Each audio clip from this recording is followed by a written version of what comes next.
Hey guys, it's Elena. So this started out as a very simple composition that I made while I was showing my free abstract shape stamp set in a previous video. I kept looking at it and thinking that it needed more. So in this video, I'm going to show you how I used my Midcentury Magic brush set to add more to this composition. So I ended up layering on a lot of texture, patterns, halftones, and more elements just to make it a bit more of a well-rounded composition and a bit more interesting. So let's go ahead and get started. So this is a quick little composition that I made previously in a previous video, and I'll make sure you have the link for that. I started about halfway through the video where I was showcasing my free abstract shape stamps. And if you join my free resource library, you can download these for free. Originally, these shapes were meant to be part of my Midcentury Magic brush set, but the whole thing was getting really big, and so I decided to make these into a freebie. So that's how I made this little composition here. But I think that I'm not actually finished with this. Now that I have got my Midcentury Magic brush set ready, I would really like to add some more to this because these go really well together, these shape stamps and the Midcentury Magic. So the first thing that I want to do is change the background color. Actually, it's feeling very stark white. So I'm just going to my layers, and you can see I've got my different shape stamps that I've already stamped on here. I'm just going to tap on the background color, and you can see I've got my Midcentury Magic palette here. This is also available in my free resource library, and it comes with the brush set. It's designed to work with the Midcentury Magic brushes. So anyway, I'm in my background, so I'm just going to choose this kind of light beige color. Then it feels not quite so stark. And also, if I'm adding something in white, it's going to show up on top of this. I just want to add some more big compositional elements. I'm in my Midcentury Magic brush set, and I'm in the very first section, which is called Dots and Lines. Let's go ahead and go with 3 small line and not the gradient version. And let's pick a color, maybe something that we don't already have going on here. We have a lot of green, we don't have a lot of blues, so maybe let's choose one of these dark blues. And so I wanted to kind of just do a line going through here to kind of like tie everything together. I think that is giving something a bit more interesting here. So I wanted to go with one more compositional element here before we move on to the textures and the patterns. And I wanted to go with a gradient circle kind of behind everything. And so let's just add a new layer and move that to the bottom, and we'll call that one Gradient Circle. Still in the Dots and Lines section of the Midcentury Magic brushes, we've got these dots at the beginning here. So we have like, you know, straight up dots like that instead of lines, or we've got gradient versions like this. I think I want to go with 5 large dot gradient. I don't want this to distract from the composition we already have. So like I was saying earlier, I'm going to choose pure white. So I'm on my disc and I'm double tapping by the white to get that. So I'm just going to draw, that's a bit small actually, let's make it a bit bigger. So I'm just going to draw a rough circle like this and kind of bring it back to where I was and hold. So I've not lifted up my pen, and you can see that it has snapped into a shape. So this is not a perfect circle. To make it perfect, we just touch the screen and it pops into place like that. So I'm just going to let up on the pen, and now we have our circle. And I'm just going to turn on the move tool and see where in fact do I want this. So I think that is definitely adding something visually. I don't like how it's coming around over here. So I'm just gonna pop over to my eraser tool. And in the new version of Procreate, I think that the automatic eraser is Basics Forester, and I'm very much okay with that. So I'm just gonna erase that. And if you look in here, it doesn't look great, but I'm just gonna keep it in the background anyway, so it's fine. And there's my gradient circle. So now let's go ahead and add some texture to some of these shapes. There's a number of ways that we can do that, but the non-destructive way would be to go to that shape, add a new layer above it, tap that layer, and tap clipping mask. And that means that anything in this layer is only going to show up in the layer below it. We could just draw right on the layer itself, but we're not going to do that just in case we want to go back and change anything. So now let's go back to the Midcentury brush set and scroll all the way to the bottom where we have our textures, and we can add some texture to this moon. Maybe let's just start out with the craft paper, just kind of randomly, and let's choose a color for this. So this is a burnt yellow, and let's choose something that would contrast with this, and maybe that would be like a deep burgundy here. And let's just see how this looks. That's a bit big, so let's just make the size of that go down a bit, and then using very light pressure start adding this texture here. So this is very light pressure. We can push harder and get a lot more texture, but we're just gonna go ahead and add a little bit like this. And maybe we want to change up the brush, maybe handmade paper, and choose a different color. So let's go with this brown, and again bring the size down a bit and just kind of add a bit of texture in here. And maybe we want a texture that is actually lighter than this, so we could go in here and we could actually just go with white and see what happens.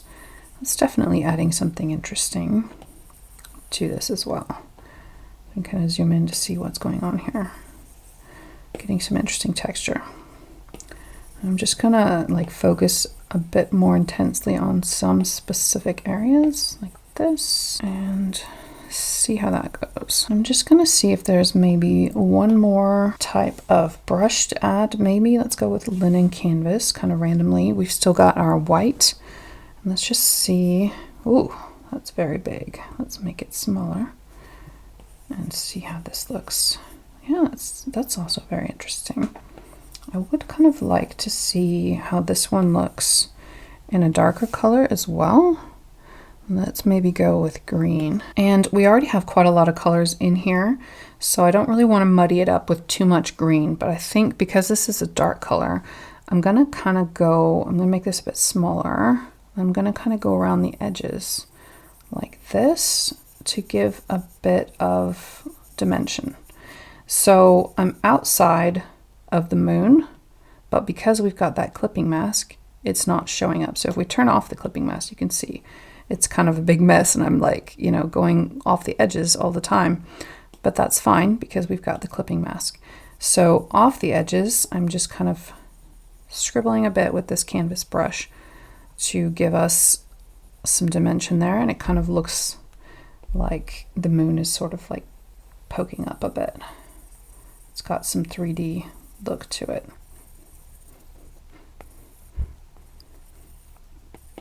All right, so that's kind of a mess, but we're just gonna leave that like it is for now. We might come back and change some things, but let's go ahead and do the same thing with some of these others. So with the wobble, let's make a layer above that and turn that into a clipping mask and do the same thing, add some texture.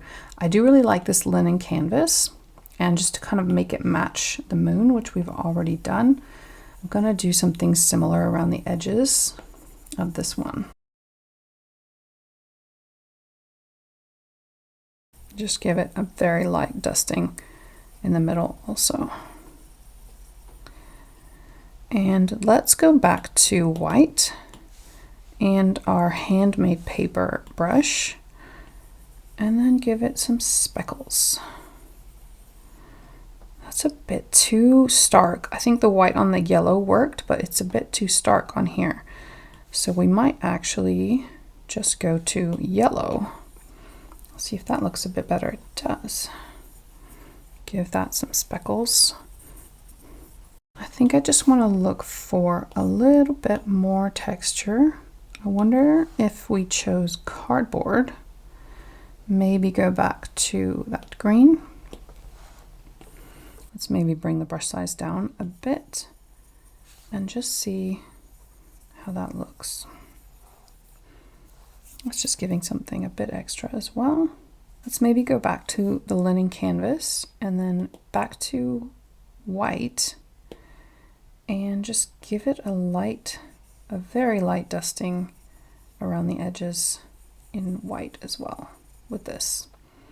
Just like such a light touch so that we've got kind of more dimension, different colors happening here. I think that's getting really interesting. I do love a good texture. So now we have these two bigger elements covered with texture, and I was thinking about these smaller elements. So we've got the zigzag, the pill, the little circle, and the star. And I think I would like to try some halftone brushes on these instead of texture. So the halftones are also in the Midcentury Magic brush set after the patterns. And the way that these are different is that the pressure turns the pattern solid. So if we add a new layer, let me just show you what I mean. So it starts out, you know, with little pressure, it starts out as dots, and then you use more pressure and it gets, you know, solid. So I wanted to do over the zigzag before anything else. So I've made a new layer on top of the zigzag, and I'm just going to turn that into a clipping mask. And I don't want the pattern to be super different from this color. So that color was this one, and we're just going to go to the value tab and just make that a little bit darker. And then you can see it's slightly different. Let me just make it ever so slightly darker there. Okay. And with this halftone brush at about 10%, I'm just going to very lightly start adding dots here, and then I'm going to push a bit harder and a bit harder, and then even harder there. So you can see that how it transitions here. And I think that, to me, that's giving like a comic book kind of vibe, and I'm loving that. So I want to do something similar with these other shapes as well. So let's do that with the pill. Let's add a new layer above it, clipping mask. And that color, I think is this one. We're just going to do the same thing, make it a bit darker, and maybe choose a different halftone for that.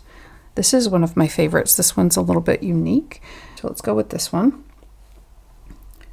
And let's just see. Okay, that one's a bit too small, so let's make it bigger and make it a bit darker so it stands out. So let's just make that a bit bigger. And let's start with a very light touch, and then it gets darker on the other side. And I think that's really interesting. It's got a really unique pattern, that one. Let's just move on to the oval. One layer above it, tap and clipping mask. And that one's really small, so we don't really have to add much to make it interesting. But let's just go with the dots again. Let's grab that color. There we go, and let's make it a bit darker, just ever so slightly, and then very lightly add some halftone to that. And maybe just like darken it in a few places like that. Now on this star, I'm not loving that color in contrast to the background. Let's add a new layer above that, clipping mask, and let's actually go with white for our halftone on this one. Let's go with the overlapping circles halftone for this one. Adjust the size to something like 23, and just very light touch here. It looks like dots at first, and then when you use more pressure, you can see we get a really interesting pattern as well on this. So I think that's kind of cool. I'm going to keep that like it is. And these two that we just added, this line and this line, let's just leave those for now exactly like they are. So now I wanted to embellish this with some pattern brushes. So the patterns are about halfway through the brush set, and they're right here. And we've got a lot of different patterns, and a lot of them are, you know, like standard type of patterns like stripes and dots and that type of thing. And then further down, we've got some more fancy ones that have a bit of a retro vibe. We're not going to use a lot of the fancy ones for this because I wanted the patterns to be more of an accent rather than the main focus. So we're going to stick with the ones towards the top. And this one is called Thin Stripe. It's the very first one. And the way that all these patterns work is that when you use light pressure, it's like barely showing up, and then you push harder, and then the pattern shows up more when you're pushing harder, like that. And as you just saw there, it orients to the canvas. So if you want it straight across like this, don't turn the canvas. But if you turn the canvas, then you can have the pattern turned as well. So I wanted to use this in this nice dark green color, and I wanted to turn it so that we're kind of cutting across this area because we have a lot of overlapping things. We've got this, this, and this. And I wanted to kind of make the pattern like cut across here. So actually we need to turn like this so that the pattern's still going to be going like this. And so if we just go like that, but maybe that was too much pressure. So let's go again with very light pressure right on this area that everything is meeting. Okay, so this is like super light pressure. The pattern is barely showing up. And maybe we'll do a tiny bit more pressure right here on the point where everything meets. So what I really like about these patterns, you can control how thick the strokes are with your pressure. And so you can get a lot of variation like this, which I think works really well for mid-century designs and just generally for collage and that type of thing. But actually, now that I've got this right side up again, I think this is still too much. Let's try this one more time. So very light pressure here and sort of fading out on the edges. And then just like ever so lightly adding a bit here and there. Maybe even here. And let's see how we like that. I think that's very interesting. It's sort of giving like stitches, but we can also use a stitches pattern. So let's just leave that as it is now and have a look at maybe some other patterns. So down further we have stitches, and I wanted to go with varied stitches and maybe a lighter color. So let's go with this green. This is kind of going to echo this area here. And where do we want this? Oh, also, I forgot to mention, I did off camera, I made an extra layer on top of everything. Let me just rename that. So this is our patterns. This is where these are. So you'll want to make sure that these are in their own layer, and we might make more pattern layers. We'll just see how it goes. We've got the varied stitches brush in our green, and we're going to see. Ooh, I like that. I think that's kind of interesting. Where else can we put that? Maybe here and maybe here.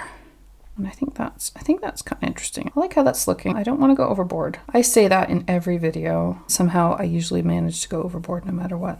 But I think that's good. We're going to leave it at that. And we're going to look for another pattern. So up here we've got some triangles, and there's a couple different options here. So let's go with the one called corner triangles, and maybe let's just do this one in pure white. So we don't have a whole lot of white. We've got here and here, and maybe we just need some white triangles, but let's just see how this looks. Yes, that's very interesting. I like that. I'm just gonna make a little patch of that there. We've already got white here, so I need to be a bit careful, but maybe. Yeah, I think I like that. Let's keep that. So let's just add a few more patterns, and scrolling up, I would kind of like to use the grid. I feel like I'm probably gonna end up using this brush in quite a lot, but actually maybe I'd like some of this to be behind. So let's just make a new layer and call it patterns behind. And let's move that to the bottom here, maybe just above the gradient circle. And then we can add some patterns behind everything. And so the grid, I'm just going to make that pretty small. And I like this as kind of like something behind.